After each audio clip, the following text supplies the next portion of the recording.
Aloha. This is Kaypacha. It's December 19th, and this is the weekly Pele report. It's an astrological forecast for the coming week. This could be a long one. There's just so much going on, but you know what? I think I say that every week, so I probably shouldn't say that again. We're coming up to the 12/21 date that so many people are in high expectation of, the end of the Mayan calendar, and other things that we're going to discuss in this report today. I just want to make a couple of announcements before I begin. Number one is I did 2-hour-long interviews this last week, one with James Gilliland on the Puja Network, another one with Kip DeMol. These are both available on my Facebook page and on my website. And if you want more information, this is just a short little 15-minute thingo. I do want to say that I will be making a very special announcement on the 21st. I'm going to do a video and upload of a vision that I received on my journey down to Brazil. That is a way of everyone participating in calling forth, bringing forth a new paradigm. I'm excited about that, but the overall mood of the day here is pretty serious and somber and sober. I woke up this morning feeling very serious. We've got these events in the news and the guns and the massacres and these problems and the pain and the suffering that people are going through now, and it's a very chaotic time. And it's not all in the charts, in the astrology charts. We can look at this yod that I've been talking about for weeks, the finger of God, which is exact. On Saturday, Venus moves into position at 7:50 p.m. Pacific time. We will have Jupiter opposite Venus at the exact midpoint of Pluto and Saturn. It's very powerful. Friday, the 21st, the Sun moves into Capricorn. Right now, the Moon is still in Pisces. Sun is in very late Sagittarius, Moon is over here in Pisces, and we're going to have our first quarter square moon tonight, late Pacific time, Wednesday time, and then the moon's going to go into Aries. It's going to stay in Aries through Thursday, through Friday. It's not till Saturday afternoon that the moon changes signs and goes into Taurus, where it's going to stay until Monday. So that's the positions of the moon. We're moving through the first quarter. And that first quarter square, we know, always has to do with the conjunction, is about having the seed planted. And then it comes around to that first square, and there's a tension of manifestation, very often a crisis in action, is the interpretation given to the 90-degree square of the moon as it waxes. And this is overall the general air of the time. This is an intense transformation. And like I said, we need to go outside the astrology of it, because this is a 26,000-year cycle culminating, and it has to do with galactic proportions. It has to do with the sun coming through into an alignment with the galactic center. It has to do with the heating up and the solar flare cycles of our sun that are on an 11-year cycle and are peaking now. And those solar flares are changing the magnetic field of the Earth. It has to do with a beam of light that's coming, yes, that the Mayans had predicted thousands of years ago. They said it's actually going to last 8 minutes long. Where we're actually going to get this huge influx. It has to do now actually with today, as I'm saying this report. Mercury is in alignment with the Great Attractor. The Great Attractor is a massive, they don't even know that it's a black hole. They can't even see inside of it. It's around the middle of Sagittarius, 14, 15 degrees. It bends light. So we have the galactic center in very late Sagittarius, early Capricorn. We have this great attractor in the middle of Sagittarius, which is right in the finger of God. And I spoke about this finger of God, this yod, as being like a slingshot, with Jupiter and Lilith down here being shot. And if you're familiar with Lilith, she is the feminine goddess, the sister of Gaia. She holds the moon's orbit along with Gaia. Yes? So she's a very powerful, powerful feminine force, a very powerful feminine energy. And this feminine energy, which is symbolized by the dark, the subconscious, our innermost, deepest needs, feelings, and fears, coming up to overwhelm our egos, overwhelm our consciousness. This is the end of the patriarchy. This is the end of the masculine domination. This is the re-emergence of the feminine to bring the scales into a balance.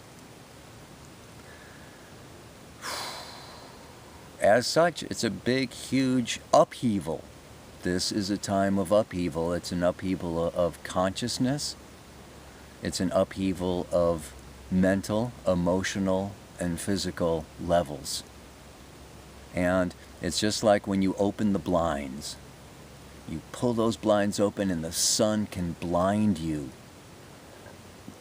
This is a time where we are getting like blinded by the light. It's time to raise our consciousness, expand our consciousness through Sagittarius, take that slingshot. Into Sagittarius is the meaning of life. Natural law, the vision quest, expansion of our comprehension of truth. And when this light blinds us, it's not easy. Closing this whole big long cycle, the ego experiences loss, confusion, sadness, grief, sorrow is all a part of loss. And we are losing the past in order to give birth to the future. It's helpful to keep in mind during these times that there is a future and that it will be bright, because we can get lost in all of our letting go. And the time now is very important, particularly not just the 21st, but this is a 3-day, it's actually a 3-year, it's actually a 30-year or a 300-year transition. But 3 days, 21, 22, and 23. All 3 of these days are very powerful. And you can look at it as a trinity, Brahma, Vishnu, Shiva. Friday brings that sun and the solstice, the sun breaks into Capricorn. And then Saturday you want to be still and do an inward, Vishnu, the sustainer, meditation, quiet inward day. And Sunday then is Shiva, the destroyer, the removal, the letting go, and the moving on. This is a window. And during that time, this light is going to come, these photons, our magnetic field is going to be disturbed, interrupted. Our heart is a huge magnetic field, and we can strengthen our magnetic field. It will help us go through this process.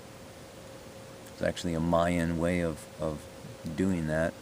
Going like this, coming down, coming back up, folding the hands, pushing them down, raising the arms up and letting it go, and repeating that motion over and over again is actually very helpful in clearing out your magnetic field.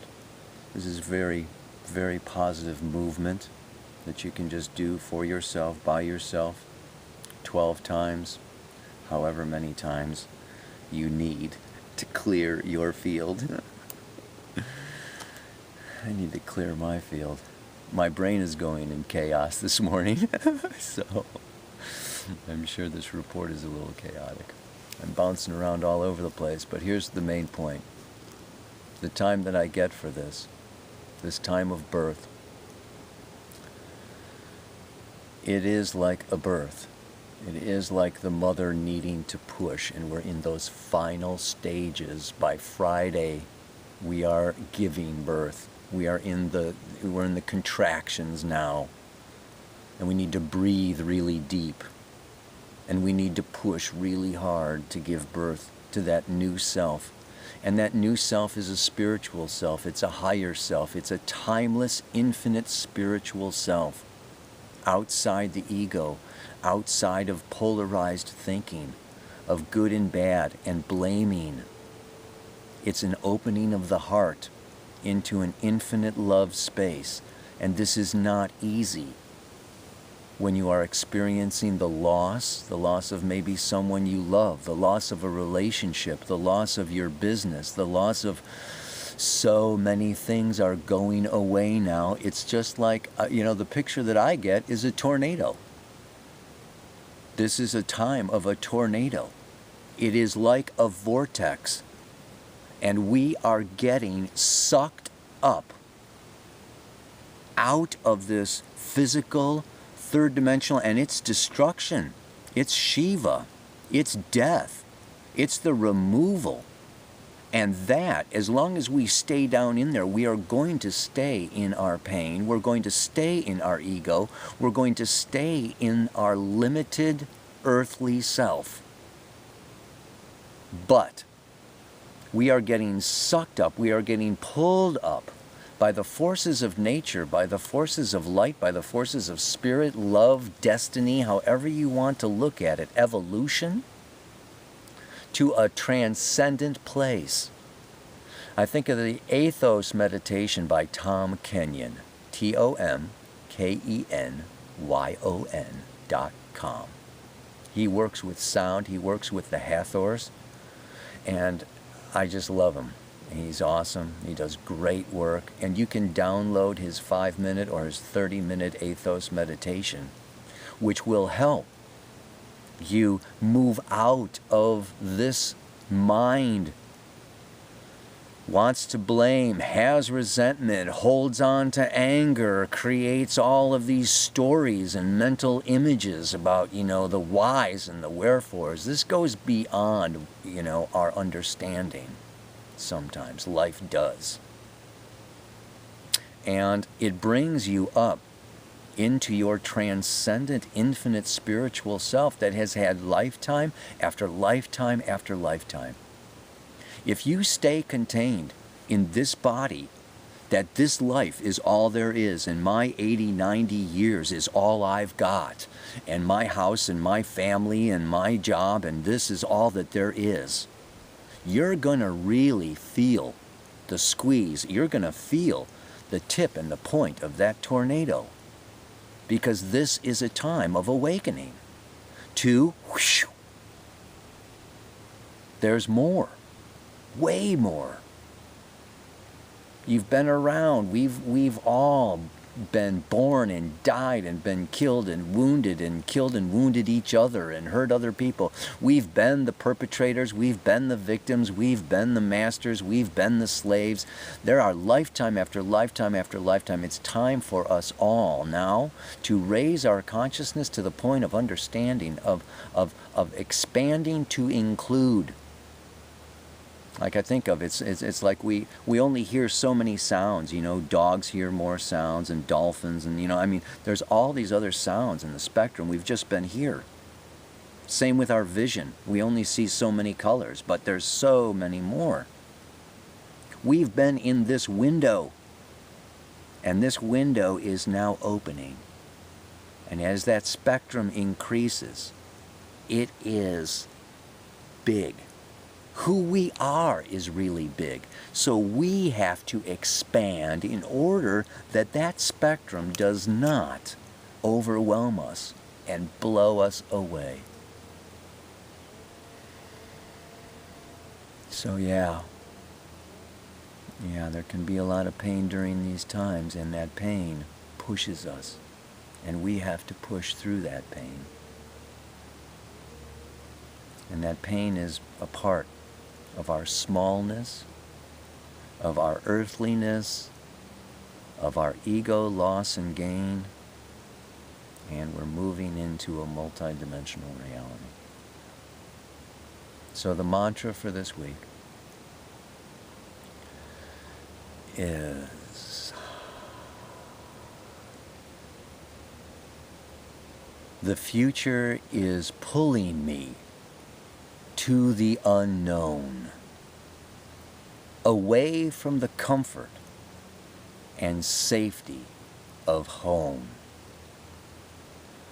As Mama gives birth, she pushes through pain. Her strength lies in knowing. Love reigns in the end. The way through this window, the way through the storm, the way through the tornado is up, up, up to your transcendent self. And that is love. The way to push through this birth is to keep your eye, your focus on the future. But even beyond the future, it's in that timeless, infinite self. That's where the comfort and the safety is. That's where the love is. That's where the future is. So one more time. The future is pulling me to the unknown, away from the comfort and safety of home. As Mama gives birth, she pushes through pain. Her strength lies in knowing. Love reigns in the end. So I wish you peace and serenity. I did want to say this is a highly unstable time. Obviously we can see that as this bolt of lightning comes in and it disturbs and this tornado touches down and raises us up, there are more people that are going to be losing it. This is a time of the magnetic field changing, our nervous system changing, our brain is a magnetic field. People are going crazy. You need to breathe. You need to relax in that peace and knowing of love, and that you are immortal. That is going to give you that stability and capacity to move through the turbulence and the insanity that's coming around the corner. And all I can say is, man, you know, it's going to be good after this. You know, there's a dawn after midnight. The sun will rise again, man. This is like just this intense, you know, it's birth, man. It's the birth canal. We're in it. We're getting squeezed. But 2013 and beyond is going to be outrageous. Even on Christmas Day, Venus is opposite Lilith. You know, it's totally exact. Mars goes into Aquarius. Oh God, I could go on, but I think I've said enough. I don't want to bore you. Aloha, namaste. So much love. Kaypacha checking out.